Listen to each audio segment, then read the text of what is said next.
okay, proposed by Professor Janak Patel of University of Illinois. Okay. So, here is a presentation.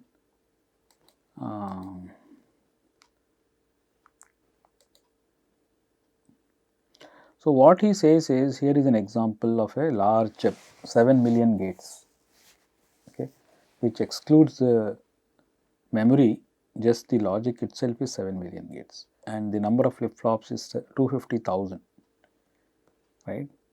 Suppose you design a full long scan chain with 250,000 flops, okay, there will be 7,000 vectors. So, the test application time will be 7,000 multiplied by 250k, and even if you are able to scan at 100 megahertz, which is a little bit unusual, it takes 17.5 seconds to test this chip. If you are able to scan it to 100, these are all unlikely, we cannot scan at such high frequencies because the test power will be too much. This is just a rhetoric. I mean, the professor is saying that even if you do it at 500 megahertz, it still takes 3.5 seconds to test. And the amount of memory that we have to require in the tester is 7,000 patterns, and to fill the 250,000 flops, we will need so many bits, so many gigabits. Okay, so that is, I think, this is a very good example to bring out why tester cost becomes very high. Now, what the professor says is, you can try to, instead of having 250,000 flops, we can have maybe 1000 chains, each with 250 flops. Okay. There will be 1000 scan inputs and 1000 scan outputs. So, obviously, there is going to be a 1000 times improvement in the test application time. Okay. But how can you get 1000 scan inputs and 1000 scan outputs, right? The number of pins that you will require will be humongous, right. So, that is not possible.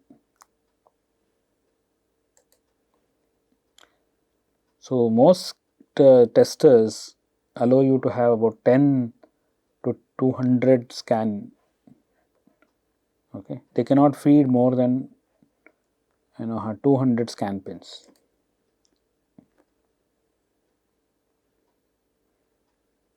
So, you can try 100 times 2500. You can say I will have 100 scan inputs and 100 scan outputs, and I will take 2500 flip flops in each of them.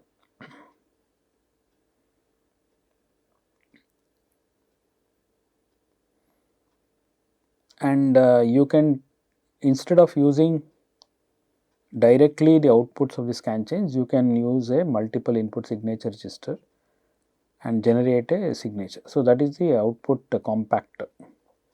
I think I use the word compressor, I think this professor uses compactor. Okay. So, taking the inputs from a circuit and generating the signature, this professor refers to it as a compactor. So, having more scan chains helps, but then we can't afford to have a tester which can provide that many scan inputs and scan outputs. Okay.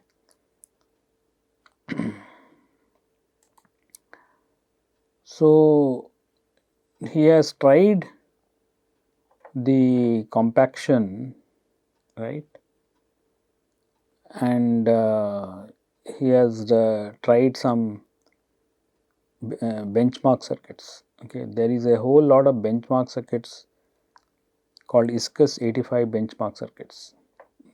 If it begins with a C, it is a combinational circuit. If it begins with an S, it is a sequential circuit. Okay. And he has found out uh, you know, the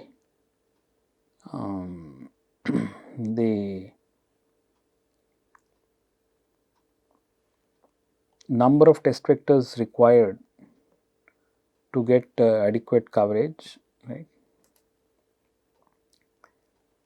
So, this is a STEMS architecture which I have already talked about. Okay. So, here is a solution by Professor Janak Patel.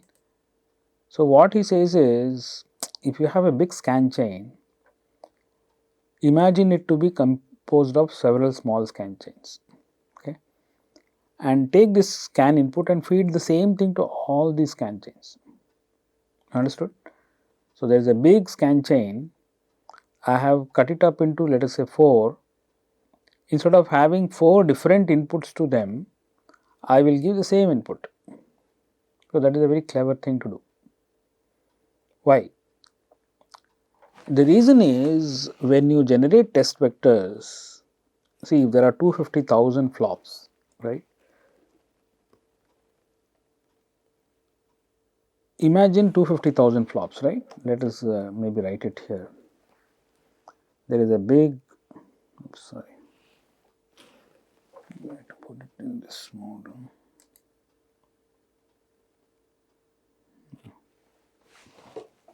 We have to enable editing, then only it will work.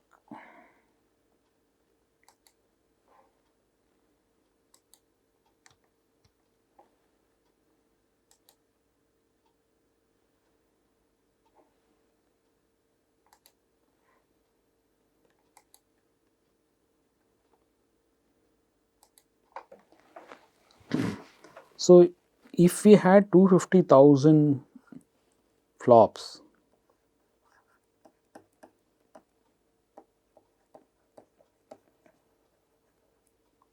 and if we imagine this as a big sequential circuit with 7 million gates. Now, when the ATPG tool generates test vectors, is it that all the 250,000 flip flops will be set to zeros and ones? So, will all 250,000 flops have 0 or 1 values?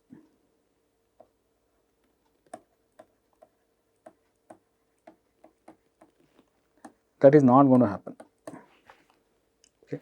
Even you take a small circuit like this, see, let me illustrate this. So, suppose I have only 4 flops in this scan chain, and let us say these are the inputs going to your sequential circuit.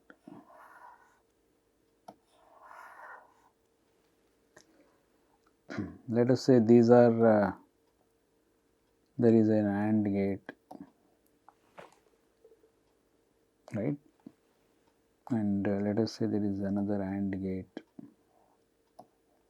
and an OR gate, and let us say that is going here.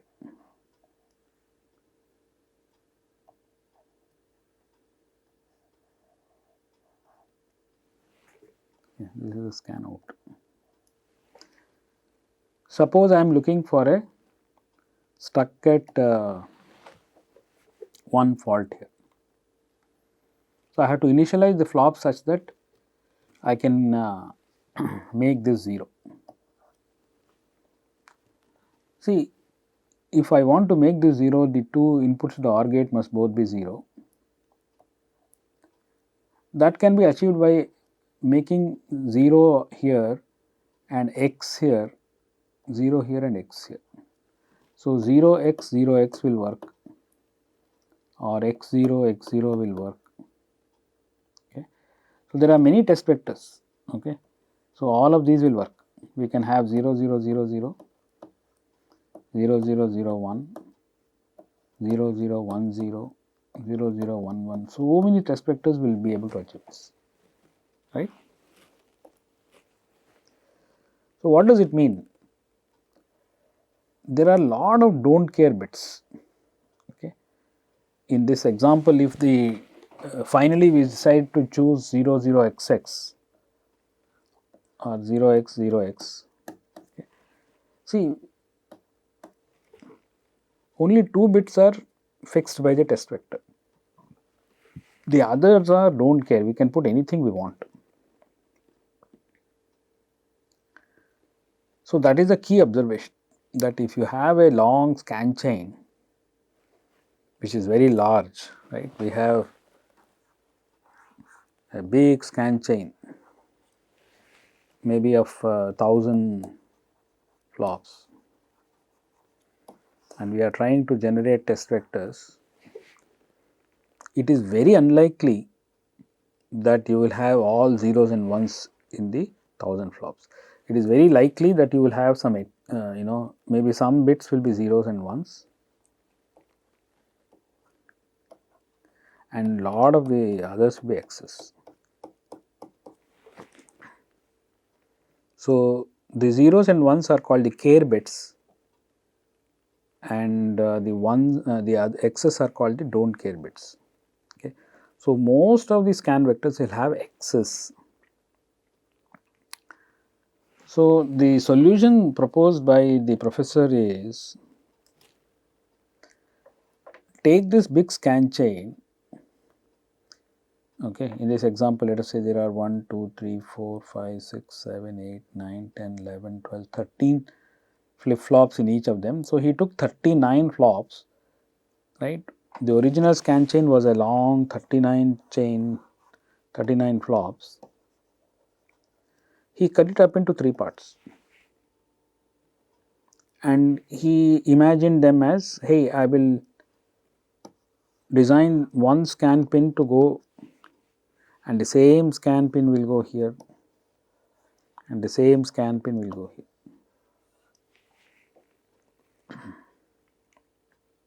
A very brilliant idea, right?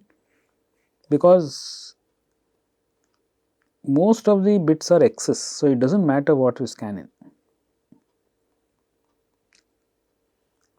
The thing is, if I do it like this, right, it is possible that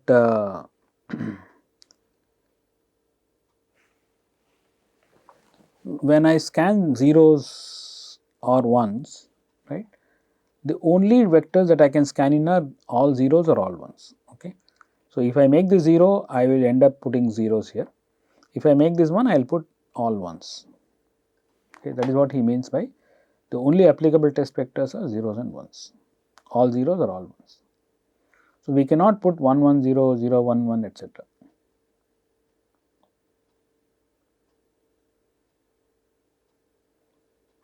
So, if I had this AND gate here like this, to test this AND gate, what are the test vectors we need? See, if you only put 0 0 0 and 1 1 1, what are the test vectors we can catch?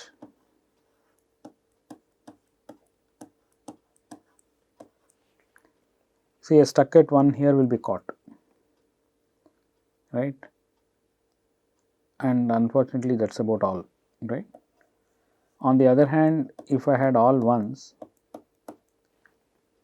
a good circuit will produce a 1, a stuck at 0 will be caught, a stuck at 0 will be caught, a stuck at 0 will be caught, a stuck at 0 will be caught.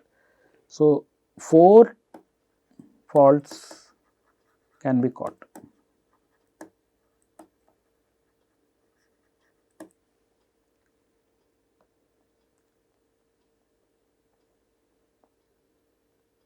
So, the remaining faults are untestable.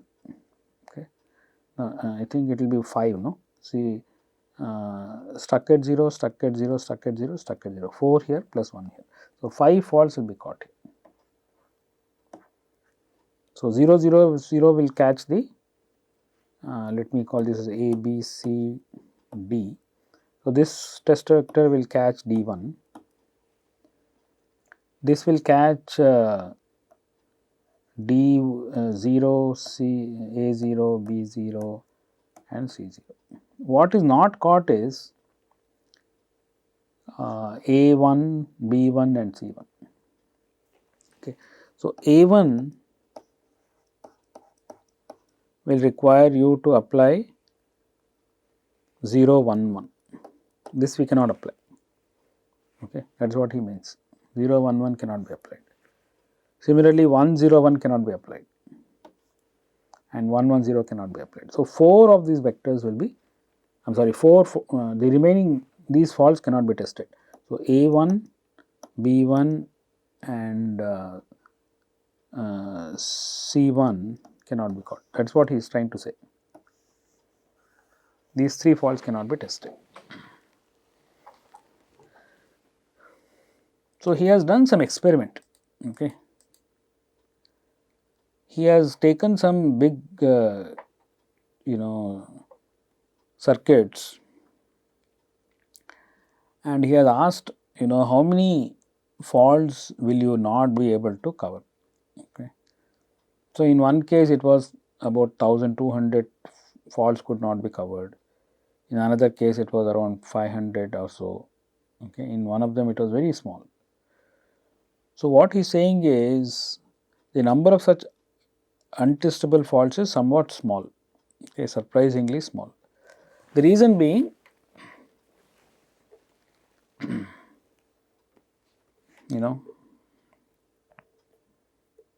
that is the nature of the circuits. Okay. So, that is why we need to benchmark. Okay. Definitely some tests will be untestable, definitely some faults will be untestable, but that number is somewhat. So, in their experiment they took 16 chains, okay, and conducted the experiments. Okay.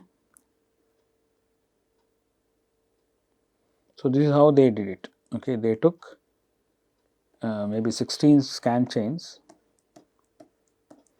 Each scan chain output will be given to a number of, so the original scan may be actually there will be many small test scan chains and all of these will be fed by this guy. There will be some more scan chains and all these will be fed by this guy. So, maybe I have 4 times 16 or 64 internal scan chains.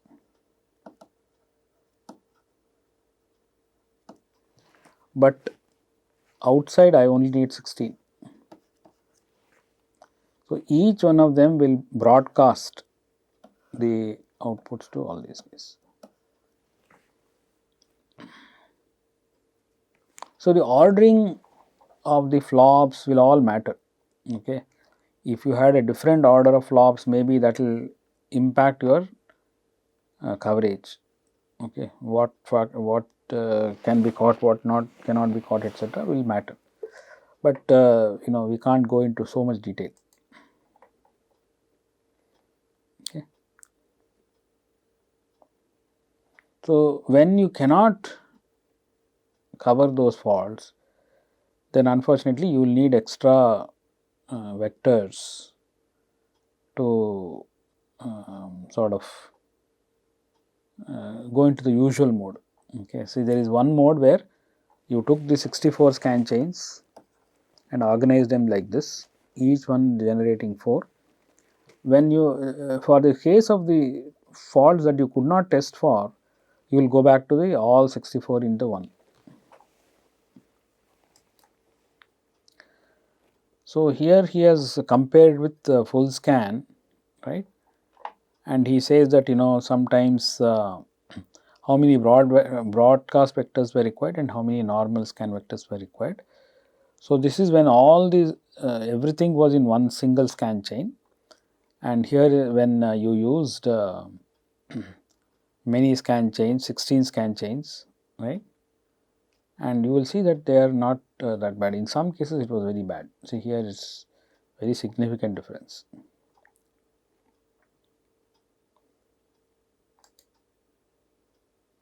Okay. So, this is how it will be done. Okay. And he concluded that they took an industry circuit which had 150,000 logic gates, 9,300 scan flops, and it required 910 scan vectors which could produce 94.25% coverage. And in their Illinois architecture, they this div 16 I think means the number of scan channels. It can be 16 scan chains. Here they took 24 and here they took 32. You will see that with broadcast they got 94, which is very close to 94.25. There is hardly any difference.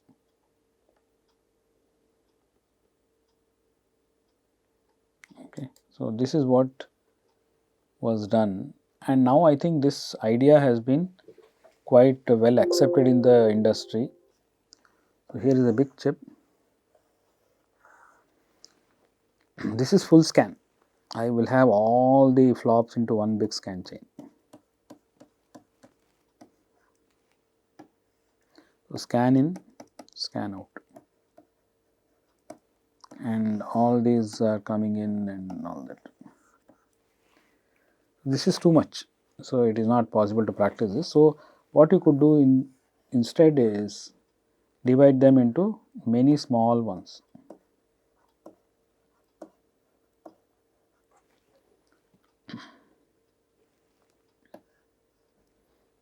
Let us say I have divided into 8 of them.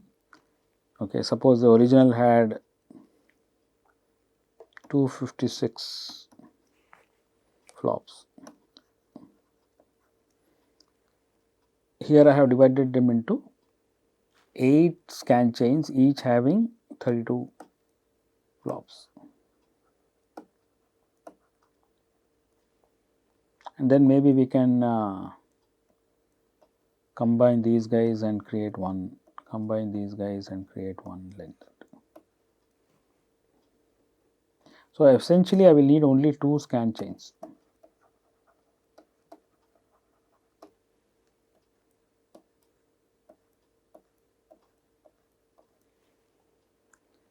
And these outputs will be given to a multiple input signature register.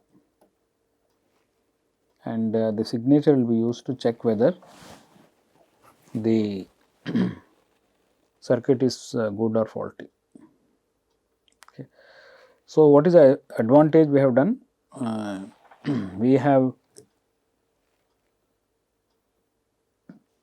the advantage of an architecture like this is it reduces the test data volume. If we had to directly feed all these 8 scan chains, we will need lot of test data to be fed, but by doing this broadcast, okay, we will need only to feed 2 bits. So, the testers test data volume will be less. So, that is the advantage of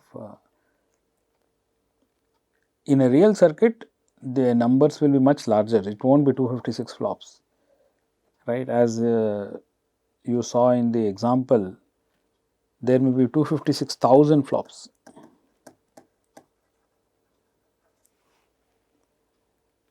And you may be able to divide them into 16 scan chains, each with 16K flops. So, you will have 16 flops, I am sorry 16 scan chains, and the 16K we can have 1000 in each of them. So, I can have 1000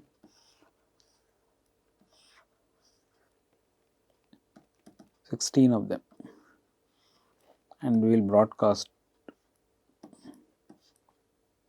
So, there are 16 scan chains, each with 1000 flops, and there are 16 of these guys. And finally, all of them will go to MISR. Sometimes they would use OPMISR, that means on product MISR, but it is the same as the MISR that we have been talking about. There is no difference. It is just called OPMISR because it is an on product miser. Sometimes the word miser is used instead of MISR. So, they will say OP miser. Okay. So, this is the idea of test compression. Okay. And there are of course variations, you could come up with maybe small variations, but the main innovation is to recognize that many scan test vectors are just lot of don't cares, okay, and that is innovation. Okay. Other people had not thought of that, right. So, working back and getting the test vectors is a, getting the seed is a big innovation, and recognizing that most of the scan bits are all don't care bits is another innovation, right. So, that is what you have to appreciate. Okay. All right.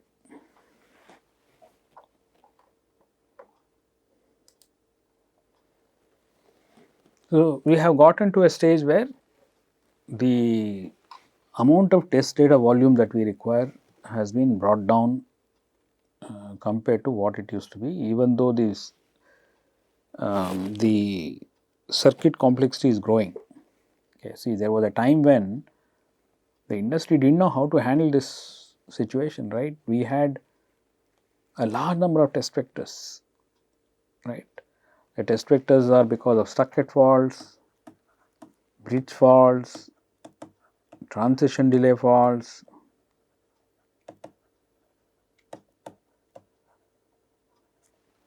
So many vectors, and the circuits are big, they have a large number of flops. So, the test data volume was really a big problem, because the test that would have, if we had continued like that, then the testers would have been prohibitively expensive, right. So, with the help of all these innovations, like you can use a seed, right, you can use one seed and compress it and uncompress it into a scan vector.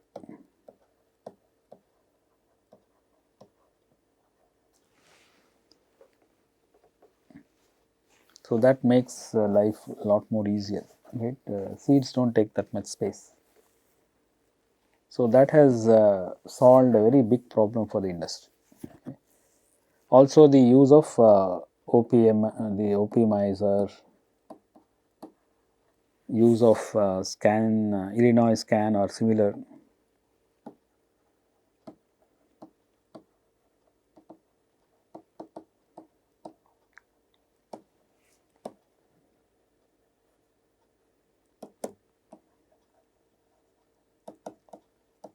that also has made life easier for test engineers.